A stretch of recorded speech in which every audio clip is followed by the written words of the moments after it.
میں بات کر رہا ہوں حضرت آدم علیہ السلام کی، اور ایک طرف ابلیس سجدہ نہیں کر رہا. گناہ کا لفظ کہوں تو شاید نبوت کے عہدے کے منافی ہو جائے، لیکن بہرحال خطا دونوں سے ہوئی ہے. ابلیس سے تو بہت واضح ہے، اور حضرت آدم علیہ السلام سے بھی یہ خطا ہوئی جس کی وجہ سے دونوں جنت سے نکالا گیا.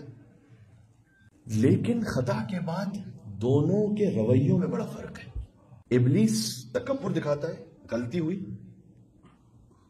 اللہ تعالیٰ نے کہا نکل جاؤ. آدم علیہ السلام سے بھی کہا تم نکل جاؤ، ابلیس سے بھی کہا کہ تم راندہ درگاہ نکل جاؤ.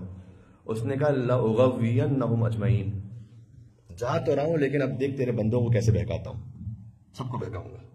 اکڑ گیا، اسٹپ آن، ہٹ دھرمی، اب میں بہکاؤں گا.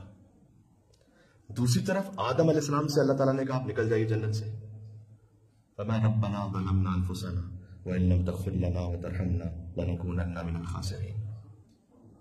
پروردگار یقیناً ہم نے اپنے نفسوں پر ظلم کیا، اور اگر تو نے ہمیں معاف نہ کیا اور ہم پر رحم نہ کیا تو ہم خسارہ اٹھانے والوں میں سے ہو جائیں گے. یہ ہے بیہیویئرز کا فرق. یہ نہیں ہوگا کہ ہم سے کبھی غلطی نہیں ہوگی مسٹیک. ہٹ دھرم جو بن جاتا ہے وہ شیطان کے راستے پہ چلتا ہے آگے، جو عاجز بن جاتا ہے وہ حضرت آدم علیہ السلام کے راستے پہ چلتا ہے. یہ فرق ہے.